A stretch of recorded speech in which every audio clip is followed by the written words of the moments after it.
Do you want to start? Well, I'm assuming we're going to lead in with a clip of us being stupid in the parking lot at 5:45 in the morning. So that's a good place to start. We can start. Yep. So I think I've seen 9 allocations to do the PBC build so far.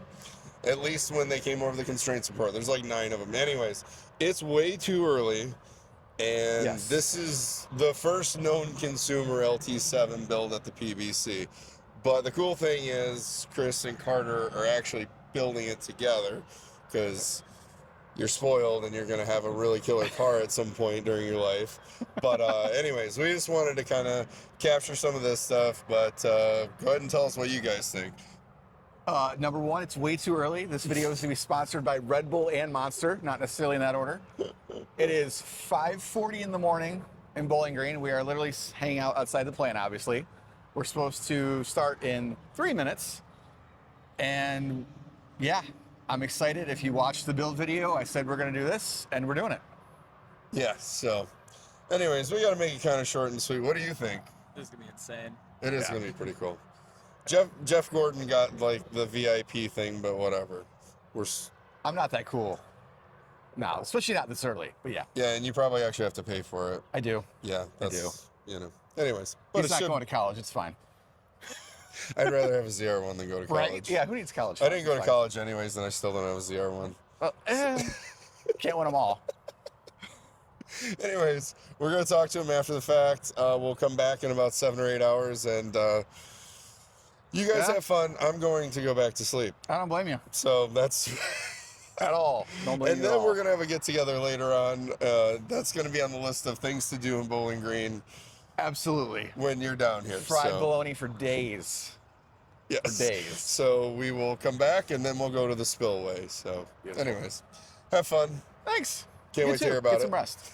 For like 200 milligrams of caffeine. Oh, so this is a weight loss thing. Got it. Technically, these are negative calories. There's only 10 calories in it, so it's 230 I feel like this grams. is the math I'm using to justify car purchases.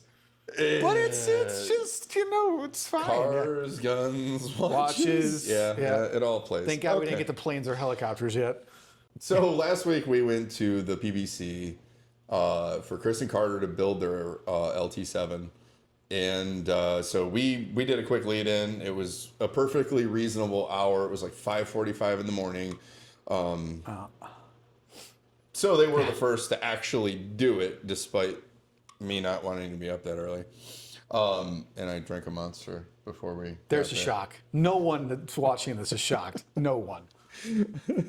Well, so we left off where we basically said goodbye at the door, and then I went and looked at the shiny objects outside, which outside of BG and Bowling Green Assembly and the BBC, there's a bunch of Corvettes. Huge shock. Anyways, go ahead. Start Cops explaining didn't the even show up. It was experience. awesome. So You were in there when they showed up. probably wasn't paying That was attention my either. fault. So it's wild. So you get brought in through security. You watch the GM supplier safety video, which if you watch the video, don't be a moron is basically the theme of the video. Don't be dumb. Don't walk in front of things. Don't walk where you're not supposed to. Don't hit yourself. Just don't be stupid. Pretty standard stuff for manufacturing. Big, heavy things moving. But necessary. I think that's the scary part. Absolutely, yeah. No, it's necessary. That's like a 15 minute, 10, 15 minute video. Ray Terrio came out and introduced himself to us, which was pretty cool. And again, this is at damn near 6 o'clock in the morning on a Saturday, which was pretty nice. From there, we met our museum guide who brought us back to the PBC, and then the normal thing I would say started, but it was a lot of, the process started.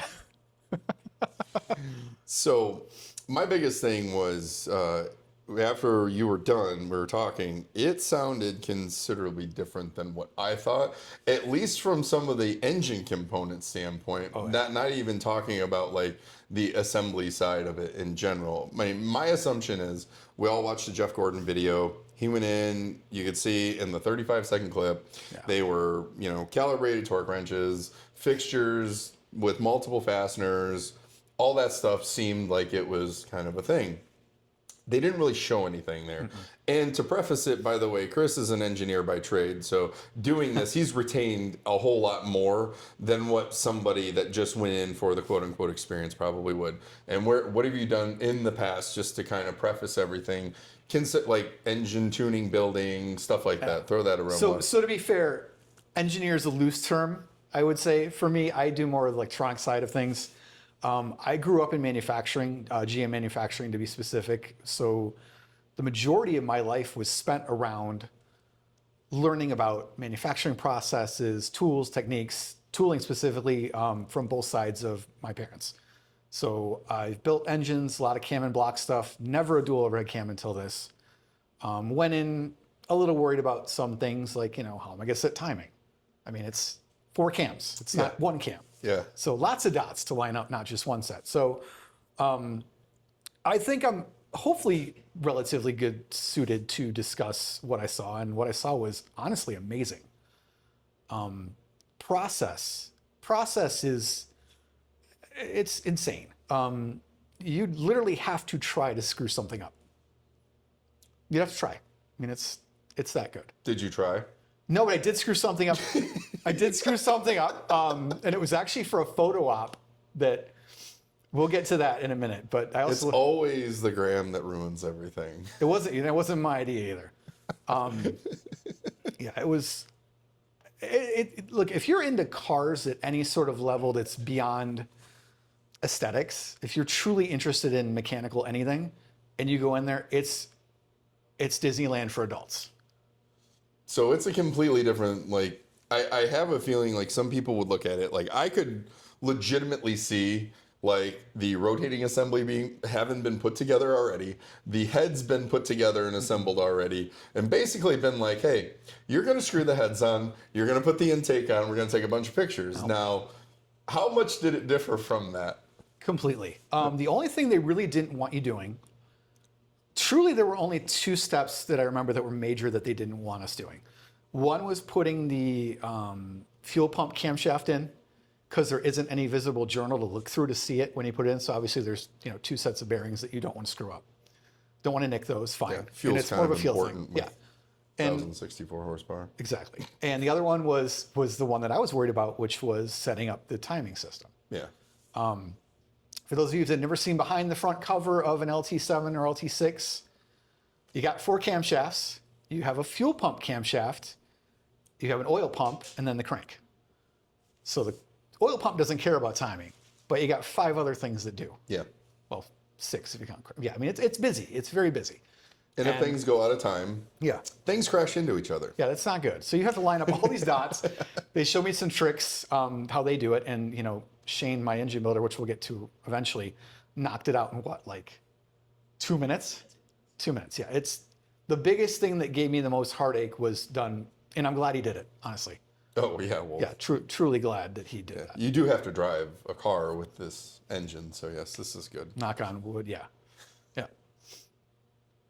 So, from the technical side, so you go through the OSHA thing, you're going in, how long before you walk through the door to the time you're either, setting up or turning wrenches?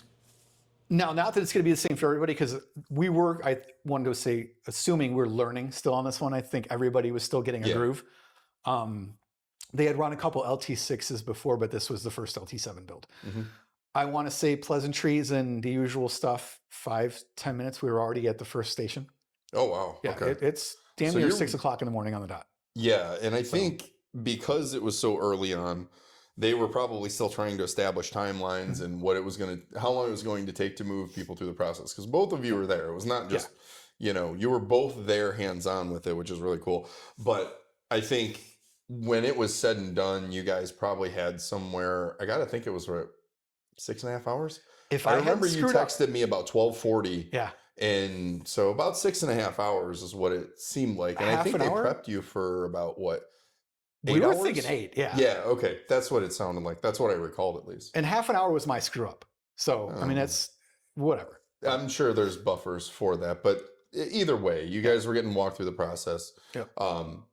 Now, from looking at it, actually seeing an LT7 hands-on, that's not put together, that was not a cutaway motor, that was not a picture on the internet. Like, what were your thoughts looking at that? Because there are some real substantial differences between an LT7 and an LT6. It's not just a motor they slap a couple hair dryers on. I mean, we have different compression ratios. I think it's got a different stroke to it. Everything.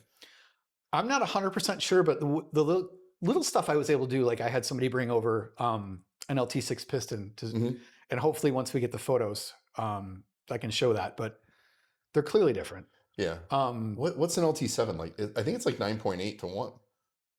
I remember it being, I don't know. I should have looked this up for you in the video. No, and that's okay. But I know it was significantly higher than what I would remember doing back in the day. So any boosted applications we would have built back in the day were like 8.5. 8.5 and 1, yeah. Maybe 8 3/4 on Right. the high end, and that's it. No, I want to say this was 9 or over. Oh yeah, no, which was crazy. Well, I mean, by the way, we didn't script any of this. We're literally just talking. Yeah, fun. But like you think about it, like we think about that stuff, like setting timing. I remember like hitting a belt with a gun and twisting a distributor way back when. It's different. Like even with LS6 when it just came out, it's like 13 to 1. Yeah. I mean, these are like nuclear compression ratios compared to anything we used to do.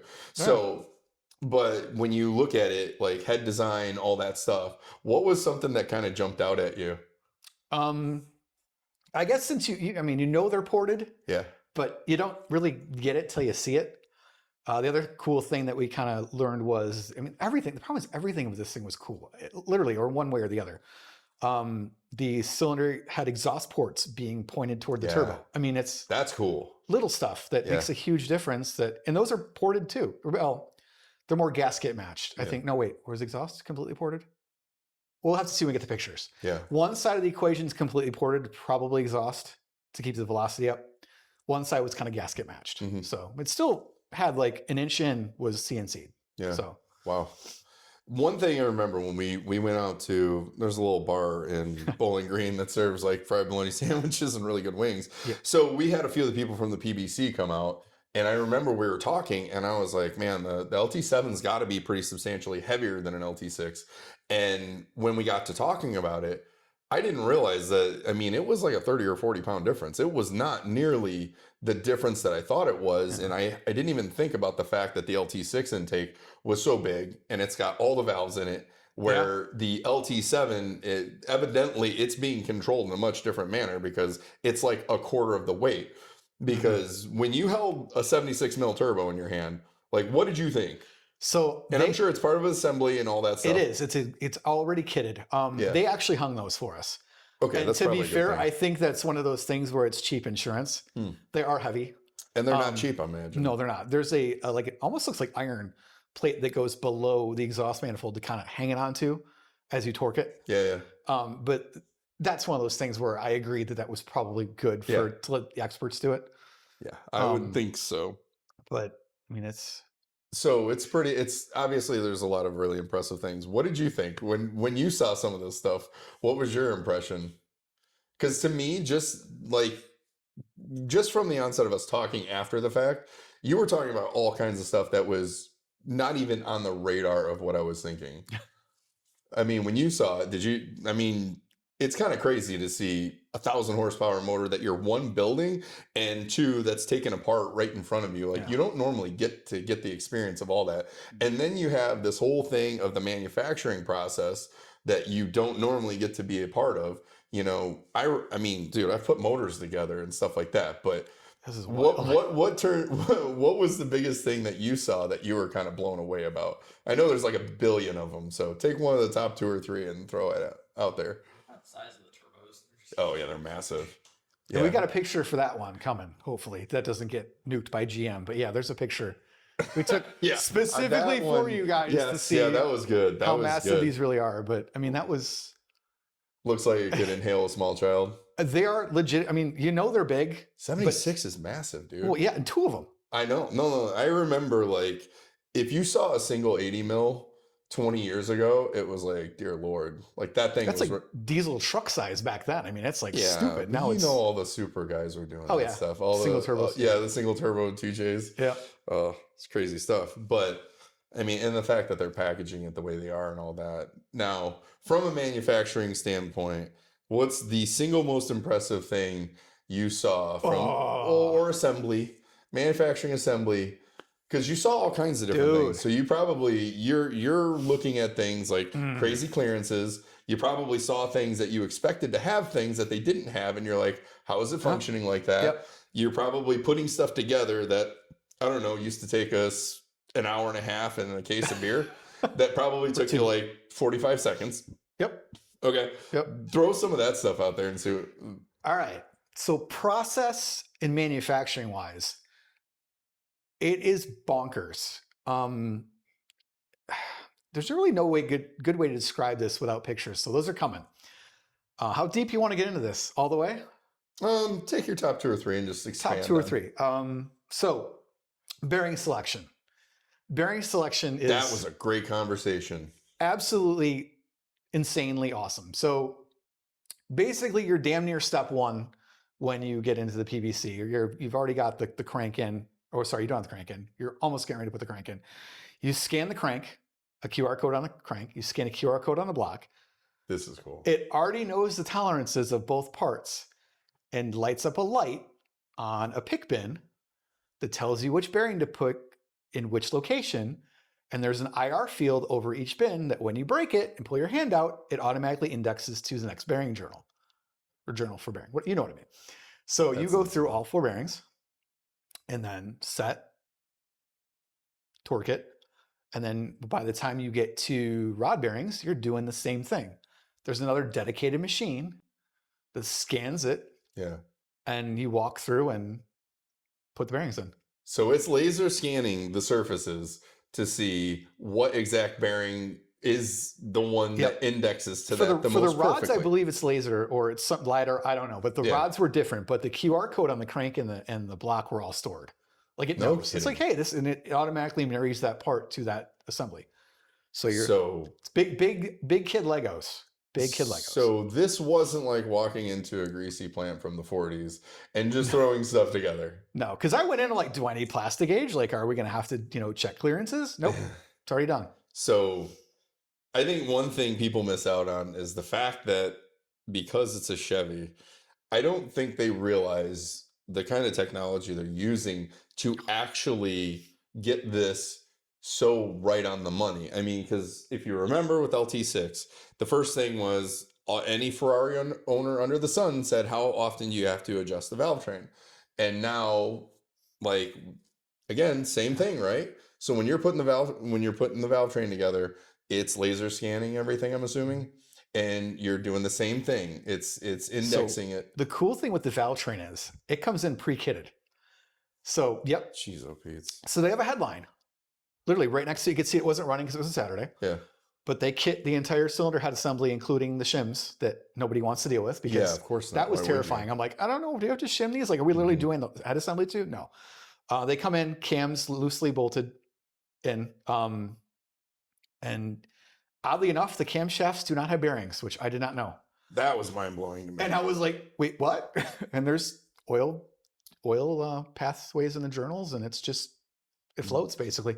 That's insane. Yeah. Like that's the kind of stuff that I think if a Porsche guy or some other exotic, pick your brand, I don't think they realize one of the advantages of Corvette is we can do it on a scale to spend like this in order to do it, because like Ferrari, they don't make that many cars. They have some of the highest profit margins on vehicles. They do. It's a fact. I mean, they have like a 60% profit margin.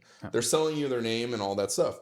Now, they can't afford to do this, even off of what they're selling, because you need to be able to do this in volume because, and we were spitballing earlier, and I have nothing to back this up, but what I'm thinking, when you look at the mix of what the cars are going to be going forward, you think, now with Grand Sport, we're going to have a lot of wide bodies, right? So let's say 40% of, I remember I think 52% of Corvettes were Grand Sports.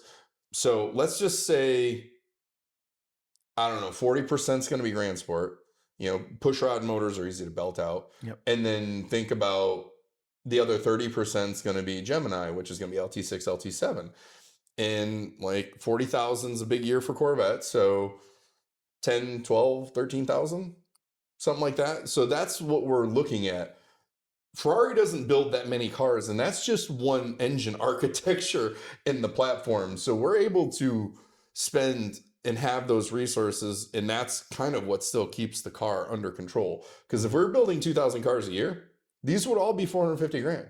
Period. Yep. By the time you amortize development and manufacturing, all that stuff. So it's like Z06 helps the party for ZR1 and ZR1X. Like that's kind of the beauty of the whole family of Corvette, is that everything helps bring more to the party. You know, Stingray's our initial offering that everybody can be a part of, and selling, you know, God knows how many of those things we've sold over 6 years. Anyways, it's been a bunch because you've owned them. Anyways, but that's the whole economies of scale of this thing, is that we get to have a lot more fun because we have a bigger variety, and we're selling 30, 40,000 cars a year. Now, get back to the metal on metal cam in the head thing, because that blew my mind. I had no idea that this was a thing.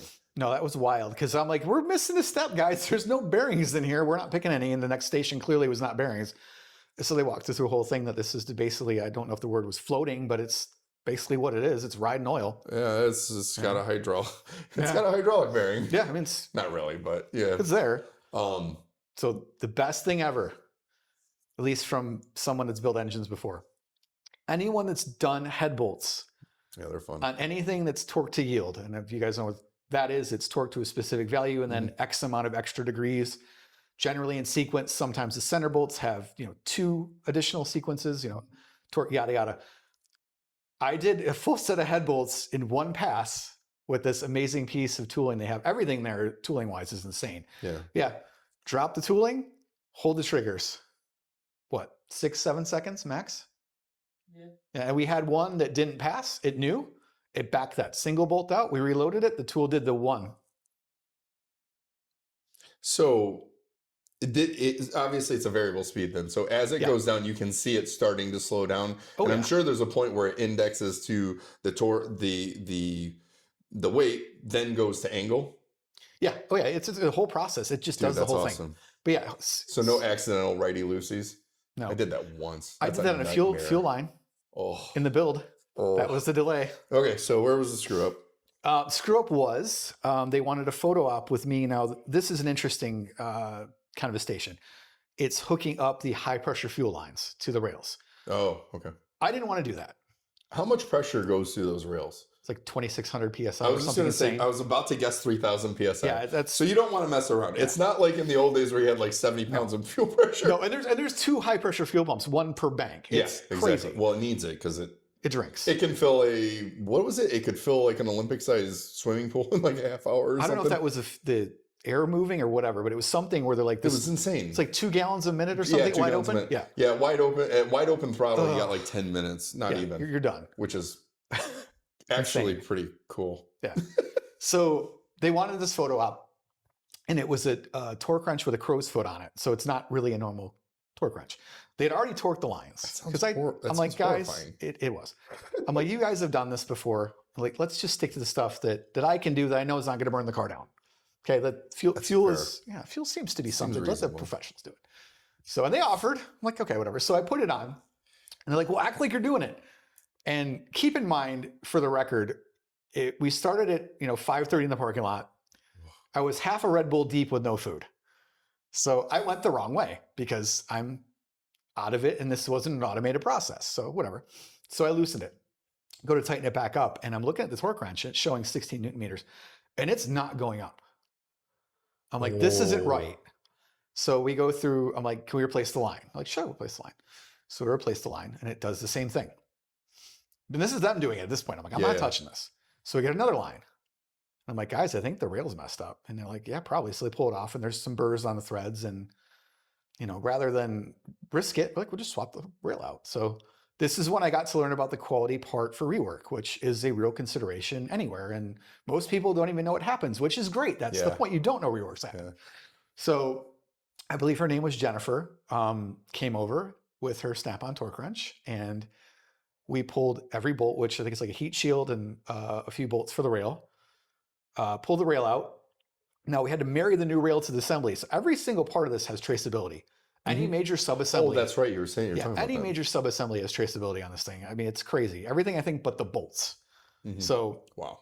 scan the QR code, unmarry it. I believe they had to unmarry the first rail, then scan the QR code, marry that to the assembly, put it in, torqued every fastener to their individual torque, and we moved on. And I think that whole process took about half an hour. Most of it was, because of me. But we reworked it to spec at that station. We didn't go backwards, and it was done right. Yeah, it's the traceability and accountability for parts. It's funny because you look at parts under the hood and you wonder what the little QR code is. It's not that it's a part number. It's the fact that it's actually gone down the line, been married to the VIN number. So there's traceability, accountability. I'm assuming some of it's for supplier warranty. And you could go 9 layers deep on that. But at the end of the day, this is good for everybody because if something does go wrong with a batch of parts, damn near basically exactly every single car that has those parts. Well, that's a good point. I didn't even think about that. Yeah, recalls. I mean, I'm not saying for these, but just in general. No, it's accountability, traceability. That's how they know hey, this part went here. We scanned it. And I think you'll find, from what I remember being in the actual plant years ago, every subassembly is the same way. So they know, hey, your IP has this radio module in it, this screen module, this instrument cluster. They all get scanned and they go into a larger assembly, and they can be broken out later. Yeah. So no, that's cool. That's insane. Yep. So I'm sure they took quite a few pictures along the way. Yes. And we've talked about the hero colors and all that with like ZR1 being blue for like several generations now. Obviously the intake on this one's like the crinkle blue. But when you saw it from start to finish, like you basically saw the thing, the crank wasn't in it. We didn't talk about this. Did you guys get a chance to pick the crankshaft up? No. Because that is done. Okay.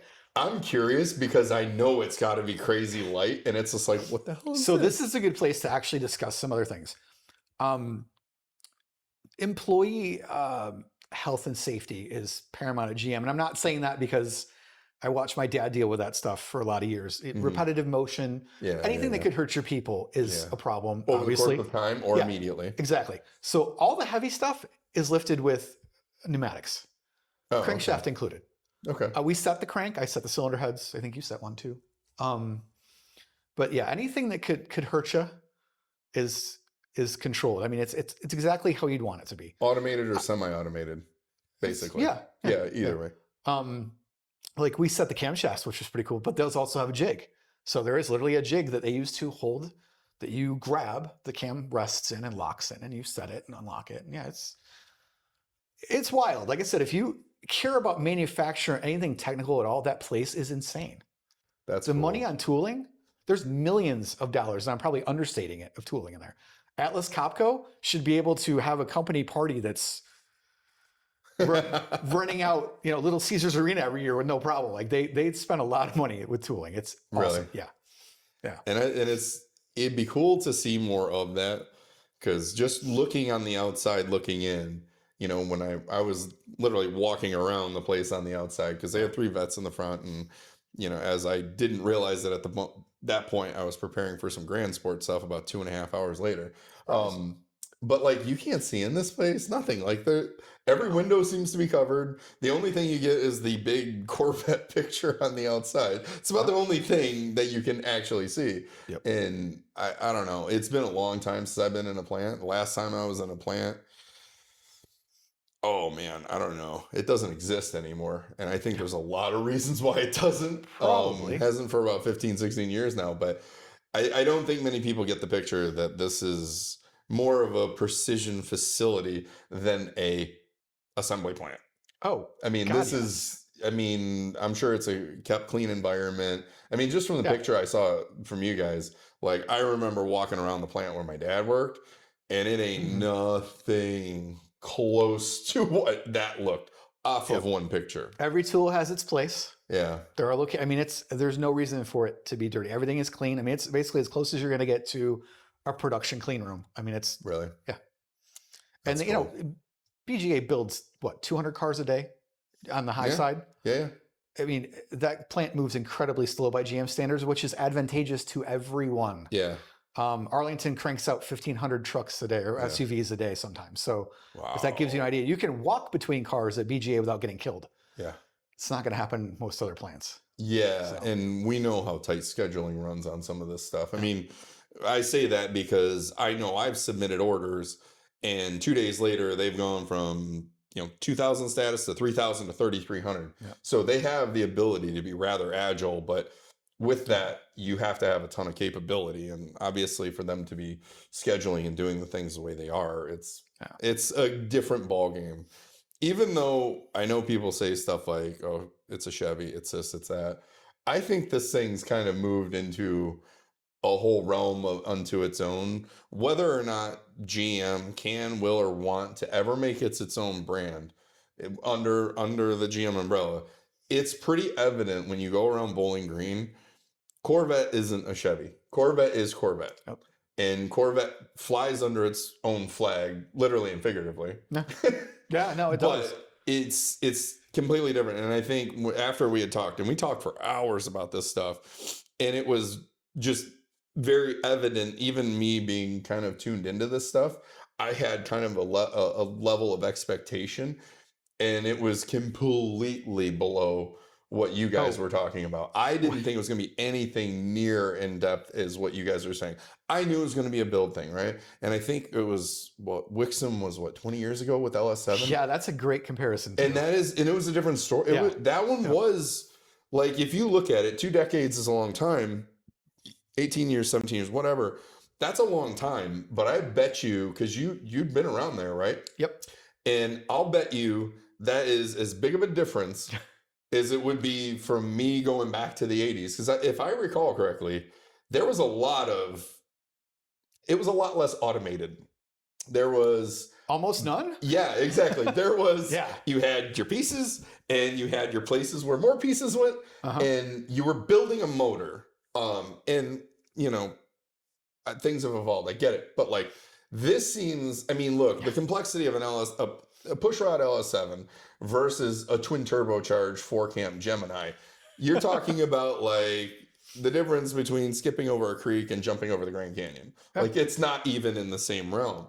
And so obviously a lot of this stuff's necessary. Things have changed considerably, but boy, even back then at the Wixom performance build, it was a really cool experience. Yeah. It was very cool. That was very much old school. You had more in common building that motor with a Gen 1 small block from 1953 than you do that motor and this motor, I bet.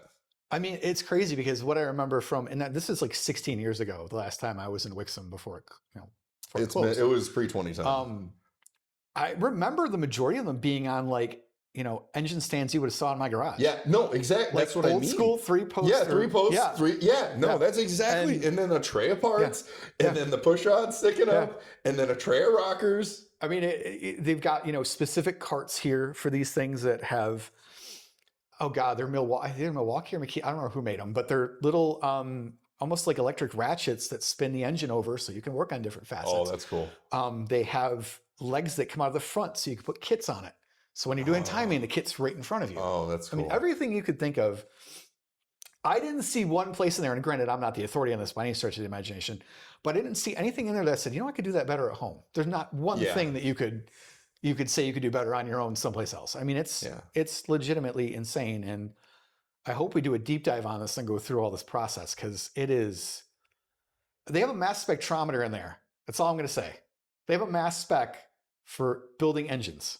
That's all I'm going to say. I mean, just stuff that you would never think. I mean, cold test, even cold test is out of this world. Yeah. To see, they have a method to measure spark gaps in cold test based on current flow. Well, look, man, when they developed the Geminis, nobody thought you could build, nobody thought you could build a flat plane over 5 liters that would hold together. Yeah. Everybody said over 5 liters, the NVH is going to knock this thing apart. It'll never last. And, Ford, what was it? The Voodoo motor? Yeah. I mean, I've literally watched a few of those expire in front of me. Like, they sounded great. but I remember one of these things hammering down the straightaway in front of me at Grattan, and holy hell, that thing went like Fukushima. Yep. Like it went big boom. It was not a small thing. It sounded great until it didn't. Goes for a lot of things, just saying. Yeah, well, were those odd firing? I don't even remember. Yeah, anyways, that's a whole nother discussion. But the simple fact was nobody thought anybody could build anything over 5 liters. Ferrari never did it. Yeah. And you know, it's my fault too, because I always said that Z06 sounded like a pissed off Ferrari. And I think the reality of Here we it are. is Ferrari like a tame Z06. Yeah. And look, That's accurate. nobody else is doing that. You know, LT6, nobody has an NA, you know, flat plane turning like that. No. They don't. It's wild. You know, Ford's doing some things, and you know, God bless them. Competition's great, but like, dude, nobody's doing that. And then we not only went from that at 8,600 RPMs to strapping 2 gigantic turbos on it, and that's not an understatement. Like, No, they are huge. Let's just say, I don't even know what a Porsche would be, but like, if you had a 600 horse motor, you probably had what, 35 mil turbos on it? Twins, yeah. That's Yeah, probably, twin 35s, something like that. We're going to get called out in the comments, but we really don't know Porsches that well. This is a for instance thing. Yeah. You know, and whatever, 50s, whatever. Yeah. 76 millimeters, I don't think people realize how massive that is. Because the compressor, the compressor housing on that thing is freaking ridiculous. Wait till you see the pictures. It is hilarious. And like the first thing I thought looking at that is, I'm like, oh my God, this thing's gonna have lag for days. No. There's turbine speed sensors on it. Well, that was what I was just going to ask you. What were the little things like that you saw that nobody thought about? Yeah, turbine speeds, which I think we kind of knew were there, but seeing it is interesting. I mean, you're like, okay, because you can compute that. Yeah. I mean, there's a way to model that and compute it in the ECM if you really wanted to, I'm sure. But they took the steps to actually put a physical sensor. And it's heat shielded to hell. I mean, they definitely knew it's thermal. And well, with anti-lag and everything else, I think it makes some heat. Yeah. Yeah, but they are just as cool as you think they are. No, that's amazing, man. I think so. We'll go in a little bit deeper, but so far, what's your favorite part of the whole experience? Honestly, the people. It's gonna sound crazy, but so I had knowing Brad and all those guys, hanging out with them. That was pretty cool. Because we had been in the PBC before that to see some actual production during the day. But I got to build this with Shane Parker, who built the LT6 in my Z06. And Rob Cronin as well, who was also helping. And how many other motors do you have from there? Currently or totally? Well, let's just stay with current. Because there's one sitting behind us. There's ones that, currently I have 3. Nice. Yeah. That's a nice compliment. Those people, you know, and I've seen some things online that make me just want to choke out people, but truly, these people care. Yes, it's still a job at the end of the day because it's a job, but they care. You know, they truly care. And, you know, seeing the guys and gals come to the Bash and some other events, they care. They want to see their work. They want to see people happy. Yeah. And it's evident. Yeah. No, they literally put their names on these things, like legitimately. Yep. Which is cool. No, it was... The people were amazing. It was a great time. They made it fun, even though it was a little bit stressful, just because you are building a 1,064 horsepower engine that you've never done before, and it's very advanced. And let's be honest, it's a nuclear power plant that we put power down to the ground with. Yeah, no, it was big fun. So I got to thank everybody, and it's going to be a list. I'm sorry, Brad Doggenbaugh, definitely, Logan Harding, obviously, because thank you. And then Shane Parker and Rob Cronin, thank you guys so much. That whole day was just awesome. Jennifer, thanks for fixing my screw up. Morgan Beachboard, Tronda Slack, Latrice Carruthers, and Jennifer Montgomery. You guys built my other engines previously, and they're all fantastic. Thank you. Had the pleasure of meeting Latrice last time I was in there, and I believe Jennifer as well. But no, the people make the difference. Got to thank Ray Terrio as well. Yeah. You know, he obviously kind of runs the place. Yeah, he does. And he hung out with a lot of us. Yeah. Again, this was a Saturday randomly where he was just, you know, in work at, I'm assuming 5:30 in the morning just to hang out with us for the day. So it was a good time. Cool. Well, we'll go in depth a little bit more. I think we ran this one pretty good, but and we'll share the pictures and do all that fun stuff. So, but it's not. It was a lot of fun. It was really cool. It was cool to hear about. It was just cool to talk about it after the fact. I'm glad you guys had so much fun because it's definitely worth it. Like if you're in that car, that's something worth considering. Absolutely. If you can get it, because we know constraints. I do need to thank Shane Webb as well from the museum. This is a cooperative event between General Motors and the museum. Yeah. Shane was amazing in taking care of a lot of little requests that I had that made it even more special. And if you guys are on the fence with either museum delivery or the PBC, neither one is necessarily inexpensive. I will say top 10 days of my life building that engine. It was cool to do it with him, and I hope he appreciates it as much as I did. Yeah.